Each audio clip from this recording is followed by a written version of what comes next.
ആകാശവാണി. നമസ്കാരം. പ്രത്യേക വാർത്താ ബുള്ളറ്റിൻ വായിക്കുന്നത് മഹേഷ് ദിവാകരൻ. ഇന്ത്യയിലെ പ്രഥമ Vande Bharat sleeper train Malda town railway സ്റ്റേഷനിൽ പ്രധാനമന്ത്രി നരേന്ദ്രമോദി ഫ്ളാഗ് ഓഫ് ചെയ്തു. ഹൗറയ്ക്കും ഗുവാഹത്തിക്കും ഇടയിലാണ് Vande Bharat sleeper train service നടത്തുന്നത്. 16 ആധുനിക കോച്ചുകൾ ഉൾപ്പെടുന്ന സ്ലീപ്പർ ട്രെയിനിൽ 823 യാത്രക്കാരെ ഉൾക്കൊള്ളാൻ സാധിക്കും. മാൾഡയിൽ നിരവധി റോഡ്, റെയിൽ പദ്ധതികളുടെ ശിലാസ്ഥാപനവും പ്രധാനമന്ത്രി നിർവഹിച്ചു. ആധുനിക റെയിൽ സംവിധാനം വരും വർഷങ്ങളിൽ രാജ്യത്തിന്റെ എല്ലാ കോണിലേക്കും വ്യാപിപ്പിക്കുമെന്ന് പ്രധാനമന്ത്രി പറഞ്ഞു. 2 ദിവസത്തെ സന്ദർശനത്തിനായി പ്രധാനമന്ത്രി നരേന്ദ്രമോദി ഇന്ന് അസമിലെത്തും. വൈകിട്ട് ഗുവാഹത്തിയിൽ നടക്കുന്ന പരമ്പരാഗത ബോഡോ സാംസ്കാരിക പരിപാടിയിൽ പ്രധാനമന്ത്രി പങ്കെടുക്കും. നാളെ 6950 കോടിയിലധികം രൂപ ചിലവ് വരുന്ന കാസിരംഗ എലിവേറ്റഡ് കോറിഡോർ പദ്ധതിക്ക് അദ്ദേഹം തറക്കല്ലിടും. തുടർന്ന് ഗുവാഹത്തി റോഹ്തക്, ദിബ്രുഗഡ്, ലക്നൌ അമൃത് ഭാരത് എക്സ്പ്രസ് ട്രെയിനുകളുടെ ഫ്ളാഗ് ഓഫും ശ്രീ മോദി നിർവഹിക്കും. പ്രാദേശിക സംഘർഷങ്ങൾ വർദ്ധിച്ചു വരുന്ന സാഹചര്യത്തിൽ ഇറാനിൽ നിന്ന് നിരവധി ഇന്ത്യൻ പൗരന്മാർ ഇന്നലെ രാത്രിയോടെ ന്യൂഡൽഹിയിൽ എത്തി. സുരക്ഷാ സാഹചര്യം കണക്കിലെടുത്ത് ഇറാനിലുള്ള പൗരന്മാരോട് രാജ്യം വിടാൻ വിദേശകാര്യ മന്ത്രാലയം നിർദ്ദേശം നൽകിയിരുന്നു. സ്ഥിതിഗതികൾ സൂക്ഷ്മമായി നിരീക്ഷിച്ചു വരുന്നതായും ഇന്ത്യൻ പൗരന്മാരുടെ ക്ഷേമം ഉറപ്പാക്കാൻ പ്രതിജ്ഞാബദ്ധമാണെന്നും മന്ത്രാലയം അറിയിച്ചു. രാഷ്ട്രപതി ഭവൻ സർക്യൂട്ട് 1 ഈ മാസം 21 മുതൽ 29 വരെ പൊതുജനങ്ങൾക്ക് പ്രവേശനമില്ല. റിപ്പബ്ലിക് ദിന പരേഡ്, ബീറ്റിംഗ് റിട്രീറ്റ് എന്നിവയോടനുബന്ധിച്ചാണ് തീരുമാനം. റിപ്പബ്ലിക് ദിന പരേഡ് റിഹേഴ്സലിനോടനുബന്ധിച്ച് ഡൽഹിയിൽ ഇന്നും ഈ മാസം 19, 20, 21 തീയതികളിലും ഗതാഗത നിയന്ത്രണം ഏർപ്പെടുത്തി. രാവിലെ 10:15 മുതൽ ഉച്ചയ്ക്ക് 12:30 വരെയാണ് നിയന്ത്രണം. കർത്തവ്യപഥമായി ബന്ധിപ്പിക്കുന്ന പ്രധാന റോഡുകളിലാണ് നിയന്ത്രണം. പ്രധാനമന്ത്രി നരേന്ദ്രമോദി ആകാശവാണിയിലൂടെ ജനങ്ങളുമായി ആശയങ്ങൾ പങ്കുവയ്ക്കുന്ന പ്രതിമാസ റേഡിയോ പ്രഭാഷണ പരിപാടി മൻ കി ബാത് ഈ മാസം 25-ന്. പരിപാടിയുടെ 130-ാം പതിപ്പാണ് ഇത്.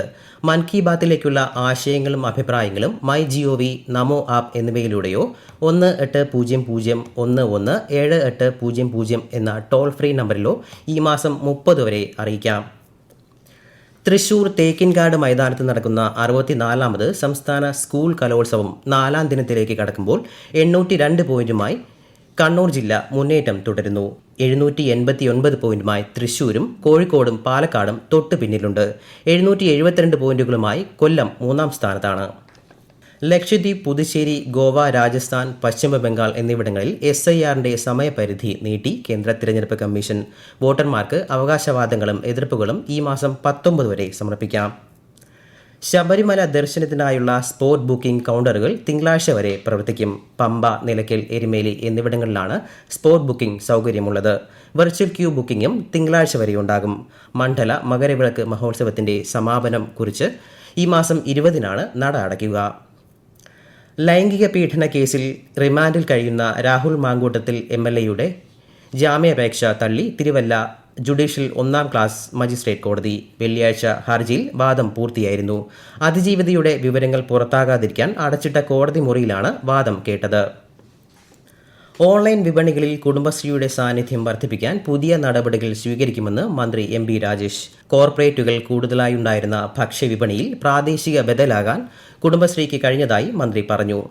ഇനം എന്ന പുതിയ ബ്രാൻഡിൽ ആഗോള വിപണിയിൽ അവതരിപ്പിക്കുന്ന കുടുംബശ്രീ കാർഷിക ഭക്ഷ്യ ഉൽപ്പന്നങ്ങളുടെ ലോഞ്ചിംഗ് എറണാകുളത്ത് നിർവഹിക്കുകയായിരുന്നു അദ്ദേഹം. ആധുനിക സാങ്കേതിക വിദ്യകൾ ഉപയോഗിച്ച് തയ്യാറാക്കിയ 30 പ്രീമിയം ബ്രാൻഡ് ഭക്ഷ്യോൽപ്പന്നങ്ങളാണ് കുടുംബശ്രീ ആഗോള വിപണിയിൽ എത്തിക്കുന്നത്. കൊല്ലം കുണ്ടറ താലൂക്ക് ആശുപത്രിയുടെ പുതുക്കിയ 7 നില കെട്ടിടത്തിന്റെ ഉദ്ഘാടനം മറ്റന്നാൾ മുഖ്യമന്ത്രി പിണറായി വിജയൻ നിർവഹിക്കും.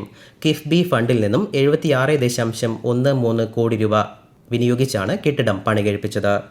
വിഴിഞ്ഞം രാജ്യാന്തര തുറമുഖത്തിന്റെ 2ാം ഘട്ട വികസന പ്രവർത്തനങ്ങളുടെ നിർമ്മാണ ഉദ്ഘാടനം ഈ മാസം 24-ന് മുഖ്യമന്ത്രി പിണറായി വിജയൻ നിർവഹിക്കും. തുറമുഖത്ത് നിന്ന് ഇറക്കുമതിയും കയറ്റുമതിയും സാധ്യമാകുന്ന എക്സിം കാർഗോ സേവനങ്ങളുടെയും ബൈപ്പാസുമായി ബന്ധിപ്പിക്കുന്ന പുതിയ പോർട്ട് റോഡിന്റെയും ഉദ്ഘാടനം ചടങ്ങിൽ നിർവഹിക്കും. അണ്ടർ-19 ലോകകപ്പ് ക്രിക്കറ്റിൽ ഇന്ത്യ-ബംഗ്ലാദേശ് മത്സരം പുരോഗമിക്കുന്നു. ടോസ് നേടിയ ബംഗ്ലാദേശ് ഫീൽഡിംഗ് തിരഞ്ഞെടുത്തു. ഒടുവിൽ വിവരം ലഭിക്കുമ്പോൾ ഇന്ത്യ 24.6 ഓവറിൽ 3 വിക്കറ്റ് നഷ്ടത്തിൽ 112 റൺസ് എടുത്തിട്ടുണ്ട്. പ്രത്യേക വാർത്താ ബുള്ളറ്റിൻ കഴിഞ്ഞു. അടുത്ത വാർത്താ പ്രക്ഷേപണം വൈകുന്നേരം 6:30-ന്.